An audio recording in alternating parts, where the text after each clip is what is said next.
Captain Phasma's origin isn't really introduced in the movies, but they do have novelization about her though. Captain Phasma was raised on a planet kinda like Jakku when it comes to it being a barren wasteland and such. Because of an industrial disaster, she was a part of her very own clan, ended up helping out General Hux and ended up abandoning her own people. Yeah, pretty freaking dark, Phasma. I mean, what do you expect? She was raised in an environment where survival of the fittest is everything. Heck, she even helped orchestrate the slaughter of her own. Man, that's dark. All because they was considered too weak. You got the First Order, led by the Supreme Leader Snoke. That was technically supposed to be the new Palpatine of the trilogy, but ended up getting killed off by Kylo Ren from a sneak attack somehow. Through the rankings of this organization, you got a lot of different stormtroopers. And when I say this organization is big, it's very big. But then you got one of the higher ranking type stormtroopers type characters, like Captain Phasma. Didn't get as much screen time as I would have liked. And it's safe to assume she has way better aim than your average stormtrooper and better armor. But how strong are we talking exactly? When it comes to her combat ability, it's pretty obvious she can use blasters and a really good marksman at that. Even a staff, say aka melee weapons. So those are the obvious things at her disposal. As you can see, yes, she does use a staff. Best way to get an idea of Captain Phasma is her gear and armor put together, like how she's shooting here while holding them off with her physicals there, leading stormtroopers, telling them what to do while they're shooting, while she is in command. She's not afraid to make the tough decisions. Yeah, this is dark.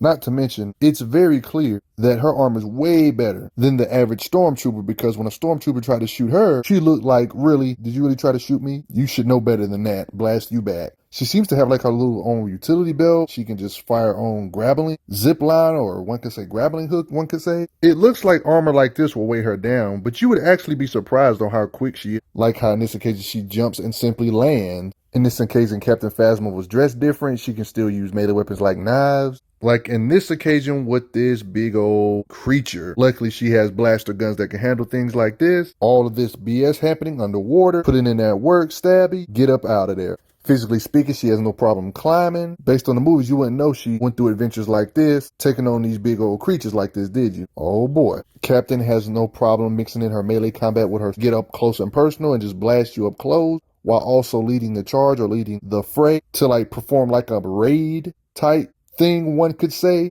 I mean, just look how her guns work when she aims it. The straight up zoom in scope type vision. These blue beasts that kind of got the upper hand over Kylo Ren. Phasma and her troopers were able to light them up with their blaster. This building sized aquatic creature, things that are usually invulnerable to blaster fire, her blasters can actually harm something that's like on the building size range. Like look at the size of them two compared to it. In the books, she even took on another good fighter known as Captain Cardinal, who was basically the supposedly quote-unquote Captain Phasma before she became like the Captain Phasma of the First Order. Would have loved to seen this animated. When it comes to blasters, in this universe in the past, you can get an idea of how strong Phasma's blasters are based on the history of blasters in this universe by other bounty hunters who can incinerate humans. When it comes to blast power, I don't see why her cannons shouldn't be able to do the same based on the history of this universe's blasters. Her armor durability, you can see normal lasers blast off, like just deflect off of it like nothing. Staff combat. For some reasons, Finn is a really good fighter, but you can see Phasma's staff combat here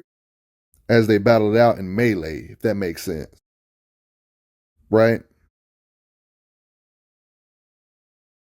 But got the advantage here till she got distracted for a second. It was too late. On top of all of this, imagine if she was force sensitive. That's none of my business though. Wish we could have seen more cases of her good aim though in the actual live action. Did you know Captain Phasma was that strong? Did you know her comic book adventures was that cool of fighting building sized creatures? I bet you didn't know all that. Taking on other captains to replace that captain and become the new captain?